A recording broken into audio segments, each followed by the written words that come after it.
This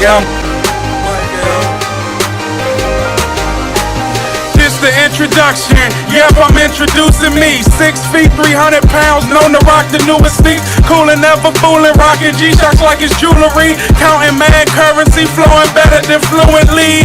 A man told me my years ain't match my wisdom. I can't remember his name, I promised I won't forget him.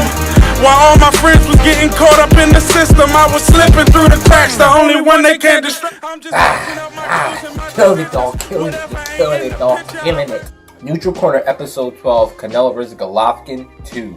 The most anticipated fight of 2018 is upon us, Cinco de Mayo weekend, as two of the greatest fighters of our time go head-to-head for the throne of being boxing's biggest star.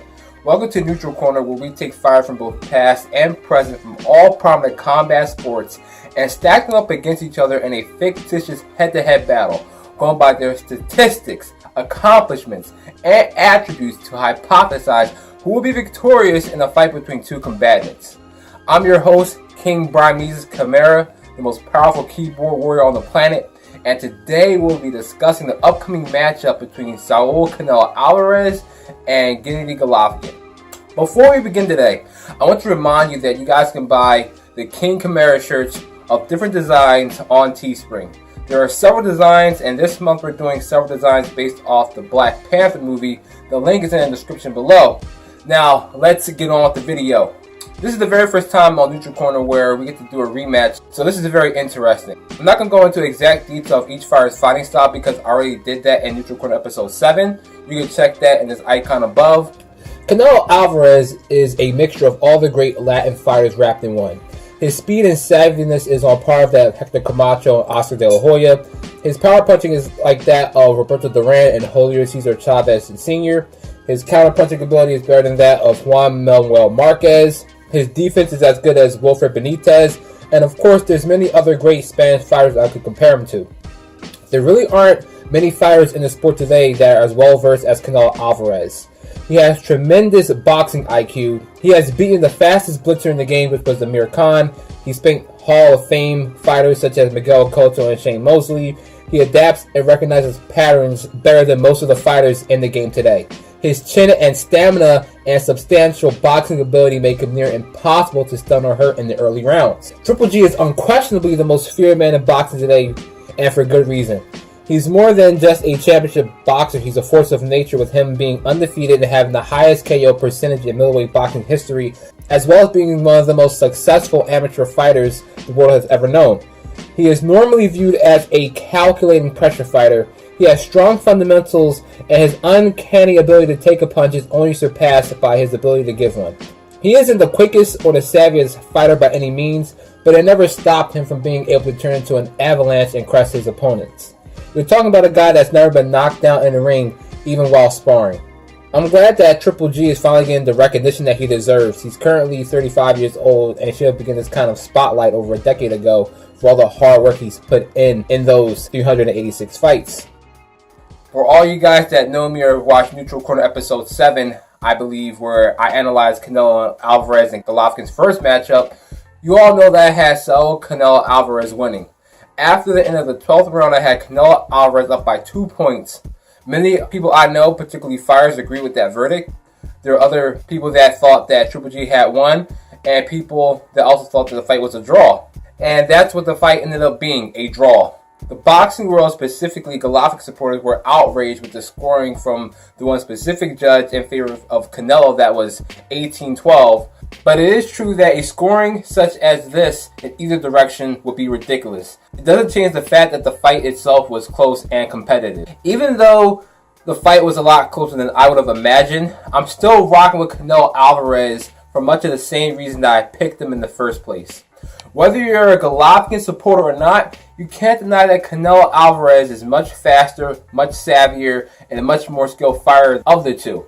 It's true that Triple G did edge Canelo out when it came to aggression, and he is indeed the harder puncher, and much more importantly has a chin that's unrivaled in the sport of boxing by far. But he is a one-dimensional fighter who has been working a specific niche in boxing, which I talked about in my previous analysis. Triple G has been fighting at middleweight for the entirety of his amateur and professional career. The only opponent that Triple G has fought that was in superior size was Daniel Jacobs, who many also believe defeated Triple G.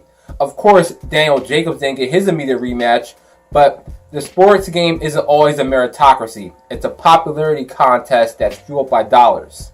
The majority of Triple G's opponents came up in weight just to fight him, which would be an acceptable premise if Triple G was a heavyweight that competed his whole life in that weight division. Propaganda has worked the minds of many casual fans and unfortunately some so-called core fans that everybody is ducking Triple G when in fact Triple G is ducking everybody else. The false propaganda of the sports world made people believe that Canelo Alverez is obligated to come up 2 weight divisions to fight against Triple G when he has so much more to accomplish in his respective weight class before jumping up in weight. Even Kell Brook jumped up from welterweight to middleweight to fight Triple G. It's almost as dumb as people saying that if Mayweather were ever fighting the UFC, he should fight Conor McGregor at 154. Mayweather at age 40, possibly age 41 by the time this video drops on YouTube, who also walks around 147 pounds when he's in shape and doesn't have any MMA fights, should have to fight at such a size disadvantage to prove his worth in mixed martial arts. That's ridiculous. And if we're going to compare Triple G against other great middleweights of the past, look at Bernard Hopkins, who has the most title defenses out of any middleweight in history at number 20. He also competed at heavier weight classes, being some of the best in the business in his mid-40s. Or even better would take a recent all-time great middleweight, which is Andre Ward, who in my opinion is the second greatest fighter of all time, who not only conquered the middleweight division, but even moved up in the light heavyweight division to beat the best in the business there as well. Of course, Triple G wouldn't want to smoke with Andre Ward, but for some reason, we're not going to hold Golovkin to that kind of rubric when it comes to being great. But we require Canelo Alverez to jump up to middleweight just to prove his already great career legitimate. It doesn't make any sense. Canelo doesn't owe anybody anything. You know, it's a lot of talk about him ducking and dodging. You know, Golovkin, he's paid his dues. He's given a lot to the sport of boxing, and it's just really, it's really interesting to me to see boxing media and fans turn on him the way that they have, as quick as they have. You know? Moving back towards the actual fight, it's true that Triple G did land a good shots here and there, but that's what it was. A few good shots here and there. Somebody please show me some highlights that shows a round which Triple G was consistently outboxing Canelo Alverez. I'll wait, but in the meantime, I can show you guys a good 10-minute footage of Canelo taking Triple G to school. You see, Canelo started out early in this fight, in this round, with a 5-punch combination here. Walking away and establishing that Triple G gets to be the aggressor. There's a good hard right hand. Oh, Canelo lands a right uppercut right under the throat. Very good shot. The 12th round for Canelo Alverez. He's been out. Here you see Canelo playing around, letting you know he's comfortable. He throws a shot behind the head, but to Triple G. Now you can take Triple G, who has almost 404 fights, 38 pro fights, but is 36 years old. He's fought most of his professional career in obscurity. Unfortunately, he just started to get the proper notoriety within the last 5-6 years or less. And I don't blame Triple G for not fighting the best possible competition that he could have. Fighters like Andre Ward or even the likes of Julio Cesar Chavez Jr. Instead, I blame managers, promoters, and powers that be in the boxing world for making most of Triple G's opponents have to come up in weight just to fight him. It's not that Triple G can't get better, and he most certainly can, but he can't evolve as fast as a fighter in his 20s, especially one relatively as one-dimensional as Triple G. It's true that Golovkin is the hardest puncher Canelo's ever fought, but he's not the most skilled, not even close. And we're consistently seeing Canelo get better. He was already up there right below the Mayweather class, and there's only one person in the Mayweather class. And let me remind you that he's the only fighter alive today that can accomplish what Mayweather has not in professional boxing. Terence Crawford has not fought the pedigree of fighters that Mayweather has had in his early days as a professional. Earl Spence will go down as one of the greatest welterweight fighters of all time, but he hasn't fought across 5 weight classes and 6 divisions like Mayweather has. Andre Ward similarly hasn't competed across as many weight classes or divisions as Mayweather, or has competed as often. Lomachenko already has a loss, not that it really matters that much, I mean he's already 29 years old, with only 11 or so professional fights, and not that many notable wins, etc., etc. We can go on and on about different fighters of this day and age, and why they will most likely never amount to what Mayweather has already done. And I explained before in the previous Neutral Corner episodes, Canelo is the youngest fighter to ever win a super welterweight world title at the age of 20. In his young age, he already fought and in most cases beaten several all-time greats and some of the top pound-for-pound fighters of his given time. And estimated he will compete for another 6 or 8 years.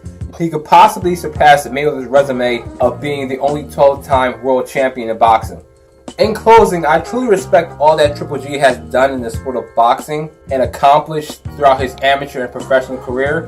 He definitely deserves the success he has, but he is overhyped to a degree. As for Brimeses, the self-proclaimed prophet of combat sport, it is my duty to make sure that you all have the correct opinion and understanding of what's going on in the combat sports world. And you shouldn't buy into the false hype of Canelo ducking Triple G or Canelo losing to Triple G unless Triple G actually gets the knockout like he promised to do the first time around. I don't see him winning against Canelo Alverez in their second fight. Please let me know what you guys think about this fight and the video down in the comments below.